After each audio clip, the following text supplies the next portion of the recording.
تعلیمات سے خالی ہوتے جا رہے ہیں. یہاں تک کہ جو باعلم علماء ہیں اگر ان کے اندر دکھاوے نہیں ہیں تو ہم ان کے علم سے استفادہ نہیں کر پاتے, ان کی وہ قدر نہیں کر پاتے جس قدر کے وہ مستحق ہیں. تو الحمدللہ یہ میں تو اپنے آپ کو ایک گناہ گار اتنا خوش نصیب سمجھتا ہوں اور یہ فخر کرتا ہوں کہ مجھے غوث پاک کے دیار میں 2 مرتبہ حاضری کا شرف حاصل ہوا. اور میں نے یہ دیکھا کہ وہاں کوئی بھی جب مزار پہ حاضری دینے کے لیے جائے گا تو وہ پہلے نماز ادا کرتا ہے, متصل مسجد ہے, اور ہر درگاہ سے متصل مسجد ہے. آپ دیکھیے کیونکہ ان کو یہ مقام ان کی سجدہ گاہی کی بنیاد پر, عبادت و ریاضت اور خدمات کی بنیاد پر حاصل ہوا. تو وہاں ایک عجیب روحانیت کا احساس ہوتا ہے. اذان لگنے سے چند منٹ پہلے درگاہ کو مقفل کر دیا جاتا ہے اور نماز کمپلیٹ ہونے کے پھر چند منٹ بعد اس کو کھولا جاتا ہے. تو کاش روئے زمین کی جتنی بھی درگاہیں ہیں ان کا وہی نظام ہو جو نظام غوث پاک کے آستانے پر ہے, اور جو وہاں انتظام و انصرام ہے, جو سادگی ہے, جو روحانیت ہے, جو عمل ہے, وہاں وہ آج بھی چیز نظر آتی ہے. نہ کوئی آپ کو پریشرائز کرے گا کسی طریقے سے. اور یہ ظاہر ہے کہ ہم خوش نصیب ہیں کہ آج کچھ دیر کے لیے غوث پاک کا ذکر کرنے کے لیے یہاں علماء کرام جمع ہوئے ہیں. کاش کہ علماء کرام کے بیانات کو سننے والے لوگ ان کو اپنی عملی زندگی میں اتاریں. اچھا, ایک اور بات ڈاکٹر صاحب فرمائیے گا, کیونکہ آج ماڈرن دنیا میں آپ بہت آگے کی طرف بڑھ رہے ہیں الحمدللہ, اور آج کی دنیا کے ساتھ آپ کا بہت اٹھنا بیٹھنا ہے. ماڈرن وے میں غوث پاک کی تعلیمات کو کس طرح سے آج کے دور میں پہنچانے کی ضرورت ہے, کیونکہ واقعات اتنے بیان ہو چکے ہیں الحمدللہ کہ اب ہماری عوام کو بھی یہ پتہ ہے کہ غوث پاک کو روکا گیا تھا, چوروں نے یہ کیا تھا, پھر غوث پاک نے سچ بولا تھا, ان کے والد نے سیب کھا لیا تھا, اور یہ تمام چیزیں آج کے دور میں حالات حاضرہ کے حساب سے غوث پاک کی تعلیمات کو اور ان کے تعارف کو لوگوں تک پہنچانا کتنا زیادہ اہم اور ضروری ہے. دیکھیے, میں سوچتا ہوں کہ یوں تو بغداد میں بہت سارے بزرگ ہیں, لیکن ہمارا آپ کا انڈین سب کانٹیننٹ کے لوگوں کا جن سے بہت ہی گہرا رشتہ ہے وہ غوث پاک اور امام اعظم کی شخصیت ہے. امام اعظم کی شخصیت اس لیے کہ ہم حنفی المسلک ہیں, اور غوث پاک کی شخصیت اس لیے کہ ہمارے بیشتر علماء جو ہیں ان کا سلسلہ قادریت سے ان کا تعلق ہے. اور ان دونوں بزرگوں نے آپ دیکھیں کہ علم اور عمل کے ساتھ اپنی معاشی زندگی کو بہتر بنانے کے لیے تجارت کی سنت پر عمل کیا. دونوں ہی تجارت کرتے تھے. عام طور سے جب گفتگو ہوتی ہے تو غوث پاک کی تجارت پر, امام اعظم کی تجارت پر کم گفتگو ہوتی ہے, یا ان کے علمی کمالات پر. ہم جب بزرگوں کا ذکر کرتے ہیں تو خالی چند ان کی کرامات کو ذکر کر دیتے ہیں, اور شاید وہ اس لیے کہ جو عوام بیٹھی ہوتی ہے اس کی علمی اور ذہنی سطح یہی ہوتی ہے کہ وہ کرامت کو تو سمجھ لیتی ہے, ان کے علمی معاملات کو نہیں سمجھ پاتی. تو زمانے کے لیے ضرورت یہ ہے کہ زمانہ بھلے چاند پہ پہنچ جائے, لیکن اس کی آخرت کی جو منزل ہے وہ قبر سے ہو کر گزرتی ہے. تو اگر اس کا ایمان اور عمل, اس کے دل کا تعلق اللہ اور اس کے رسول سے مضبوط نہیں ہے, اور ان شخصیات سے مضبوط نہیں ہے جنہوں نے اللہ اور اس کے رسول تک پہنچنے کا صحیح راستہ دکھایا ہے اور اس راستے پہ خود چلے ہیں, تو پھر آپ کتنے ہی نعرے لگائیں اور کوئی بھی دکھاوے کریں, کوئی عملی انقلاب نہیں آ سکتا. تو سائنسی جو ایجادات ہیں وہ اپنی جگہ ہیں, کیونکہ سائنٹیفک انوینشن کا دروازہ سب سے پہلے روئے زمین پہ جس کتاب نے کھولا ہے وہ قرآن نے کھولا ہے کہ آپ عقل سے کام کیوں نہیں لیتے, آپ فکر سے کام کیوں نہیں لیتے, آپ تلاش کریں. تو لوگوں نے سائنٹیفک انوینشنز کیے, اور خود مسلمانوں نے 8ویں صدی ہجری سے لے کے 12ویں صدی ہجری تک 500 سال کا تقریباً ایسا گولڈن پیریڈ ہے 13ویں صدی تک. اس کے بعد اتھارٹیرینزم, ڈکٹیٹرشپ اور ملوکیت کی طرف لوگ جو ہیں وہ حکمرانی اور دولت اور اس کی طرف چلے جاتے ہیں.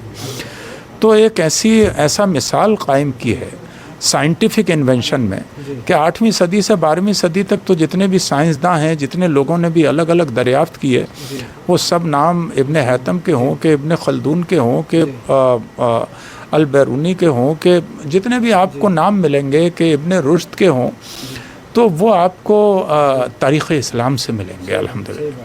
تو انفارچونیٹ یہ ہے کہ ہم نے اپنا رشتہ، ہمارا رشتہ جو ہے وہ علم سے کمزور ہوتا جا رہا ہے، روایتوں کے، اور جو ہمارے جو ایک بلائنڈ کسی کو ماننے کا طریقہ ہے، کسی کی مخالفت کرنے کا یا کسی کو ماننے کا، یا ہمارے ہاں جو زیادہ شخصیت پرستی ہے، اس شخصیت پرستی کی وجہ سے بھی نقصانات ہوئے ہیں۔ تو ہمیں کوشش یہ کرنا چاہیے کہ ہم بزرگوں کی تعلیمات سے لوگوں کو جوڑیں اور بزرگوں کے عمل سے لوگوں کو جوڑیں۔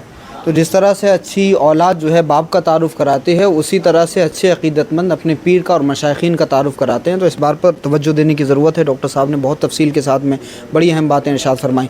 حضرت حافظ و قاری مولانا انتظار القادری صاحب آج کے پروگرام کے آرگنائزر ہیں۔ پنکھے والی مسجد مہرولی شریف میں یہ پروگرام ہو رہا ہے، تو قاری صاحب ذرا ارشاد فرمائیے گا یہ پروگرام کب سے ہو رہا ہے، اور ڈاکٹر حفیظ الرحمان صاحب کو آج کا خصوصی خطیب بنانے کا کیا مقصد ہے، اور اس کے پیچھے آپ کا ارادہ کیا؟ جی السلام علیکم ورحمۃ اللہ وبرکاتہ۔ دراصل سب سے بڑا مسئلہ یہ ہے کہ صوفی مشن آف انڈیا ایک جو تحریک ہے، ہماری تنظیم ہے، الحمدللہ تقریباً 2017 سے ہم اس میں کام کر رہے ہیں، اور وقتاً فوقتاً ہم الحمدللہ ویلفیئر کے کام، ایجوکیشن کے کام، پروگرامز وغیرہ یہ کراتے رہتے ہیں۔ دراصل کیا ہے کہ ڈاکٹر صاحب کا مطلب یہ ہے کہ میں تقریباً 1996 سے میں ڈاکٹر صاحب کو جانتا ہوں، اور ان کی عادت و اطوار سے بہت زیادہ واقف بھی ہوں، اور بہت سارے ساتھ میں قرب بھی رہا ہے میرا۔ تو چونکہ یہ بڑا گہری نظر رکھتے ہیں ہر چیز پر، اس لیے ایسے لوگوں کو آنا میدان میں بہت ضروری ہے۔ تو ظاہر سی بات ہے کہ ڈاکٹر صاحب کو ایک اس سے پہلے بھی بیان ہو چکا ہے اور لوگوں نے پسند بھی کیا ہے، تو میں چاہتا ہوں کم سے کم جو تعلیمات غوث اعظم کانفرنس، یعنی غوث اعظم کی تعلیمات لوگوں کے دلوں تک پہنچے اور لوگ اس پر عمل بھی کریں الحمدللہ۔ اور دوسری چیز یہ ہے کہ دہلی کا جو ماحول ہے وہ ہم سب واقف ہیں، جو پرانے لوگ ہیں، تو وہ جو رسم و روایات جو اکثر و بیشتر ہمارے گاؤں دیہاتوں میں چلتی ہیں وہ شاید یہاں نہ چل پائے، تو اس لیے ضروری ہے کہ مفتی منظم اظہری صاحب جو کہ سنجیدہ بیان بھی کرتے ہیں، سنجیدہ مزاج بھی رکھتے ہیں، تو ایسے لوگوں کی ضرورت ہے تاکہ دہلی کے اندر تعلیمات پر بھی کام ہو، ایجوکیشن بھی کام ہو، اور صوفیاء کرام کی تعلیمات پہ مکمل کام ہونا چاہیے۔ چلیے، اس انتخاب پر میں آپ کو بہت بہت مبارکباد پیش کرتا ہوں۔ مفتی صاحب، آج کے پروگرام کا جو کنکلوژن ہے، آپ اپنے الفاظ میں جو بھی کچھ بیان کرنا چاہیں، پیغام عام کر دیں۔ کافی ہے جی۔ اچھا بسم اللہ الرحمن الرحیم، نحمدہ و نصلی علی رسولہ الکریم۔ ماشاء اللہ، الحمدللہ، اللہ کا بڑا فضل و احسان ہے کہ آج علماء اکرام کا عظیم کارواں قاری انتظار صاحب قبلہ کے مکان پر موجود ہے، اور انشاءاللہ ان قریب سارے ہی حضرات جلسے کی طرف جانے والے ہیں۔ آج سرکار غوث اعظم رضی اللہ تعالیٰ عنہ کی تعلیمات سے متعلق ایک پروگرام ہے، جس میں بالخصوص طریقے سے خطاب کرنے کے لیے ہمارے انتہائی محترم اور باوقار شخصیت ڈاکٹر حفیظ الرحمان صاحب تشریف لائے ہوئے ہیں، اور مجھ فقیر کو بھی دعوت ہے، انشاءاللہ میں بھی کچھ عرض کروں گا۔ بس ایک بات تمام ہی عوام اہل سنت سے عرض کرنی ہے، وہ یہ کہ جس طریقے سے ہم سرکار غوث اعظم کی نیاز، فاتحہ اور ان کے نام سے لنگر کرتے ہیں، اسی طریقے سے، اسی دلچسپی اور محبت کے ساتھ کاش ہم سرکار غوث اعظم کی تعلیمات پر عمل پیرا ہوتے، تو انشاءاللہ ہماری دنیا و آخرت دونوں کامیاب ہو جاتی۔ اس تعلیمات میں سے صرف ایک جملہ میں عرض کیے دیتا ہوں۔ سرکار غوث اعظم اس بزرگ شخصیت کے مقلد اور ماننے والے تھے جسے امام احمد ابن حنبل کہا جاتا ہے، اور امام احمد ابن حنبل کے ہاں نماز کا تارک ایمان سے خارج ہو جاتا ہے۔ تو ہمیں چاہیے کہ سرکار غوث اعظم کی تعلیمات پر عمل کرتے ہوئے بالخصوص طریقے سے نمازوں کی پابندی کریں، اور یہ ایسی عبادت ہے کہ اس پر عمل کرنے سے انشاءاللہ ہم بہت ساری برائیوں سے دور ہو جائیں گے، اور یہ قرآن کریم کا فیصلہ ہے۔ اللہ تعالی ہم سب کو عمل کی توفیق عطا فرمائے۔ بہت بہت شکریہ، مختار اشرف صاحب قبلہ نے بولنے کا موقع دیا۔ السلام علیکم۔ علامہ جامی نے ارشاد فرمایا تھا گویم ز کمالے تجھے غوث الثقلینہ محبوب خدا ابن حسن آل حسینہ کہ اے غوث پاک آپ کی کمالات میں کیسے بیان کر سکتا ہوں، آپ محبوب خدا ہیں، امام حسن کے بیٹے اور حضرت امام حسین کی آل میں سے ہیں۔